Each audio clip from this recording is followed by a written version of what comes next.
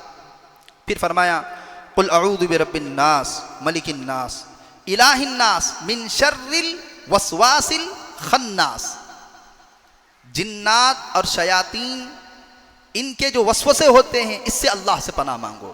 دیکھیے شیطان جو ہے من الجنتی والناس, یہ بات آپ کو بہت کم لوگوں کو معلوم ہوگی. شیطان کسے کہتے ہیں؟ خبیث جن کو شیطان کہتے ہیں. صالح جن, نیک جن, وہ تو جن ہے. جو خبیث جن ہے یہی شیطان ہے.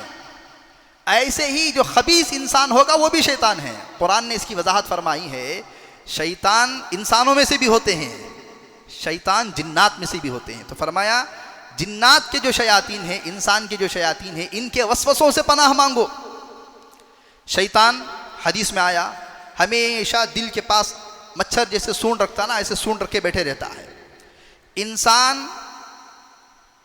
انسان کے شر سے بچنے کے لیے انسان کے پاس علم کا پختہ ہونا ضروری ہے. علم اگر مضبوط ہوگا انسان کے شر سے بچ جائے گا. ذکر اگر مضبوط ہوگا تو شیطان کے شر سے بچ جائے گا. حدیث میں اللہ کے نبی علیہ الصلوۃ والسلام نے فرمایا انسان جب تک ذکر کرتا رہے گا شیطان دور رہے گا. جیسے ہی ذکر سے غافل ہوا وہ دل میں سونڈ مارے گا, وسوسے ڈالے گا. تو جن شیاطین کے شر سے اگر بچنا چاہتے ہیں، وسوسوں سے، تو ہمیشہ ذکر کرتے رہنا۔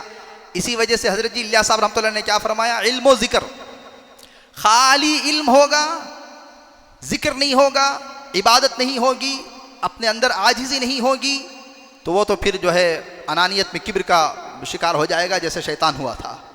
خالص ذکر ہوگا، علم بھی نہیں، کیا بھی نہیں، وہ پھر بدعتی ہو جائے گا۔ جیسے میں ایک جگہ پر گیا تو ایک ذکر چل رہا تھا۔ ذکر کیا چل رہا تھا میں آپ کو کیسے بتاؤں؟ دیکھیے، حضرت شیخ عبد القادر جیلانی رحمۃ اللہ علیہ نے اللہ تعالیٰ کے بڑے ولیوں میں سے ہیں، اللہ نے بڑا مقام دیا، بڑا کام لیا۔ ذکر چل رہا ہے، یا غوث یا غوث یا غوث، 1 گھنٹے تک ذکر چل رہا ہے۔ ذکر تو اللہ کا کیا جاتا ہے، تو فرمایا انسان ذاکر تو ہے، عابد بھی ہے، لیکن علم نہیں ہے، وہ بدعتی ہو جائے گا۔ تو فرمایا یہ 2 چیزوں سے بچنے کے واسطے جو ہے انسان کا علم بھی پختہ ہونا۔ علم کیوں پختہ ہونا؟ انسان کے وسوسوں سے بچنے کے واسطے۔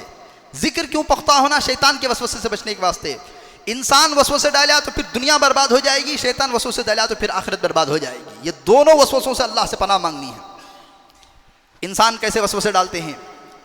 انسان وسوسہ ڈالتے ہیں پروپیگنڈا کرنا، پیچھے، سامنے نہیں بولتے انہوں، خالی پیچھے رکھنا۔ 10 جنے کار رہتی ہیں، وہ کوئی پوڑی رکھ کر کے اڑیانا، کوئی بات رکھ کر کے اڑیانا، فلاں کے خلاف کھڑا کرنا۔ معلومش نہیں ہوتا کیسا انہوں زہر اندر ڈال رہی کو، وہ زہر اندر آ جائے گا۔ اسے کہتے ہیں انسان کے وسوسے۔ انسان پوری انسانیت کو تباہ، یہی ہے جو 2 قوموں کو لڑا دیتے ہیں، 2 جماعتوں کو لڑا دیتے ہیں، انسانوں میں پھوٹ ڈال دینا۔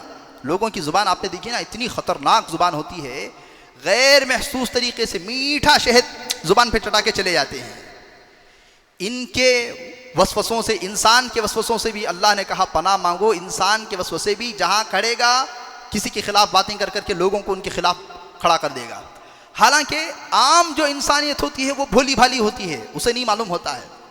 اسی وجہ سے ہمیشہ ایک چیز کو یاد رکھیں، کسی کے خلاف کوئی پروپیگنڈا آ رہا ہے، کوئی بات آ رہی ہے، تو براہ راست اس سے جا کر کے پوچھیں کہ بھئی یہ مسئلہ تمہارے خلاف اٹھانا، یہ کیوں اٹھ رہا ہے، کیا وجہ ہے؟ وہ وجہ بتائے گا۔ میں مثال دے دوں، اب دوسری مثال تو مجھے آتی نہیں ہے، جو مجھے آسانی سے سمجھ میں آئے وہ مثال۔ بھئی کیا امام صاحب عشاء پڑھ کو فوراً چلے گئے؟ امام صاحب سے پوچھیں، وہ بتائیں گے کہ بھئی روز اٹھ کے جاتے ہیں؟ نہیں۔ آج کیوں چلے گئے؟ بھی بیوی کو کلینک میں چھوڑ کر کے آئے تھے، بول کر کے آئے تھے نماز پڑھا کے، فرض پڑھا کے آؤں گا، اس وجہ سے سنت پڑھے بغیر چلے گئے۔ میں ایک مثال دے رہا ہوں، کوئی کسی کے خلاف کوئی پروپیگنڈا کرے تو فوراً اس سے جا کے معلوم کرو۔ بھئی تمہارے خلاف سازشیں بکھیر دی گئی، بھئی انہیں ایسا جا کر کے اس سے پوچھو نا کہ بھئی یہ جو معاملہ ہے آپ کیوں اسے حل نہیں کر رہے ہیں، وہ بتائے گا کہ کیوں نہیں حل کر رہے ہیں۔ دوسرا کیا بتائے گا؟ اس وجہ سے، اور دوسرا جو ہے شیاطین کے وسوسے۔ شیطان وسوسے ڈالا تو برے خیالات، نماز میں برے خیالات، ذکر میں برے خیالات، آخرت اس کی تباہ ہو جائے گی۔ گناہ کے خیالات، بد نظری کروں، کسی کے بارے میں چغل خوری کروں، کسی کے بارے میں غیبت کروں، تو اللہ تعالیٰ نے سورہ فاتحہ، سورہ ناس، میں نے آج مختصر سے انداز میں یہ بات فرمائی کہ دیکھو، حالانکہ ہم ہر نماز میں اس کو پڑھتے ہیں، سورہ فاتحہ پڑھتے ہیں، سورہ فلق کثرت سے پڑھتے ہیں، سورہ ناس بھی کثرت سے پڑھتے ہیں، لیکن اللہ نے ان 2 صورتوں کے اندر، ان 3 صورتوں کے اندر کیا بیان فرمایا؟ کبھی اس کی طرف توجہ نہیں دی۔ سورہ فاتحہ میں 2 چیزیں مانگنے کا حکم فرمایا۔ آج کی پوری بات کا خلاصہ، نمبر 1 اللہ کی مدد مانگنا، اس سے دنیا میں کامیابی ملے گی۔ نمبر 2 صراط مستقیم مانگنا اللہ سے، اس سے آخرت میں کامیابی ملے گی۔ 2 چیزوں سے پناہ مانگنا، مخلوق کے شر سے پناہ مانگنا، مخلوق کا شر اگر کسی کو چمٹ جائے گا وہ اس کی دنیا برباد ہو جائے گی۔ دوسرا شیطان کے شر سے اللہ سے پناہ مانگنا، کیونکہ اگر کسی کو شیطان کا شر اگر لگ گیا تو اس کی آخرت تباہ ہو جائے گی۔ تو بہرحال آج کی یہ چند باتیں تھیں۔ اس وجہ سے علم بھی مضبوط کرنا، ذکر بھی مضبوط کرنا، یہ سب قرآن کی صورتیں ہیں۔ بارہا میں کہتا ہوں کہ بھئی آپ جو صورتیں کم از کم جو 10 صورتیں نماز میں پڑھتے ہیں نا، اس کی تفسیر جاننے کی کوشش کرو کہ اللہ نے اس میں کیا بیان فرمایا ہے۔ سورہ فاتحہ پڑھتے ہیں، سورہ فاتحہ میں اللہ نے کیا بیان فرمایا ہے۔ قرآن مجید ایک ایسی کتاب ہے جو اسے سمجھ لے گا اس کے مسائل دنیا میں حل ہو جائیں گے۔ اس سے بہترین کتاب اور کون سی ہو سکتی ہے؟ مسئلہ یہ ہے کہ ہم نے اس کو کبھی سمجھا نہیں، کھڑے رہے طوطے کی طرح پڑھتے رہے، کھڑے رہے طوطے کی طرح پڑھتے رہے، کبھی اس کی وضاحت میں نہیں گئے، کبھی اس کی ڈیپ میں نہیں گئے۔ تو بہرحال اللہ تعالیٰ سے دعا ہے کہ اللہ تعالیٰ ہمیں دنیا میں اس کی مدد، اس کی نصرت اللہ تعالیٰ ہمارے ساتھ شامل حال فرمائے، اللہ تعالیٰ ہمیں صراط مستقیم پر چلائے۔ حضرت تھانوی رحمۃ اللہ علیہ نے فرمایا، ایک ترجمہ اس کا یہ ہے کہ اے اللہ تو ہمیں صراط مستقیم پر چلا، اہدنا الصراط المستقیم کا ترجمہ۔ حضرت تھانوی رحمۃ اللہ علیہ اس کا ترجمہ کرتے ہیں، اے اللہ ہمیں منزل مقصود تک پہنچا۔ مثال دیکھیے بھی، یا اللہ مسجد کو کیسے جانا ہے؟ آپ سیدھے جائیں گے، پھر دائیں مڑیں گے، پھر وہاں سے آپ لیفٹ لیں گے، یہ سیدھا راستہ دکھلا دیا گیا، معلوم ہو گیا کیسا راستہ جانا آپ کو۔ ایک ہے منزل مقصود تک پہنچا، بھئی میں ادھر ہی جا رہا ہوں، آپ میرے ساتھ بڑھ جائیے، اسے کہتے ہیں منزل مقصود، جو منزل ہے، جو ہمارا مقصد ہے، وہاں تک کوئی پہنچا دے۔ اللہ نے سیدھا راستہ دکھلا دیا، ہو سکتا ہے پھر بھی ہمارا دماغ ادھر ادھر ہو جائے، کنفیوز ہو جائے، کہاں جانا ہے، کدھر جانا ہے۔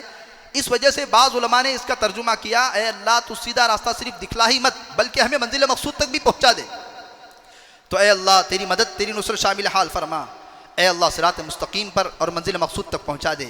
اے اللہ مخلوق کے شر سے ہم تیری پناہ مانگتے ہیں، مخلوق کے شر سے، حاسد کے حسد سے، ظالموں کے ظلم سے، سام کے کاٹنے سے، مخلوق کو تو پوری چیزیں آ گئی، ان تمام شر سے تو ہمیں بچا لے۔ اے اللہ خبیث جنات کے اور شیاطین کے شر سے بھی تو ہماری حفاظت فرما۔ اللہ تعالیٰ کہی ہوئی باتوں پر عمل کی توفیق عطا فرمائے۔ وآخر دعوانا ان الحمد للہ رب العالمین۔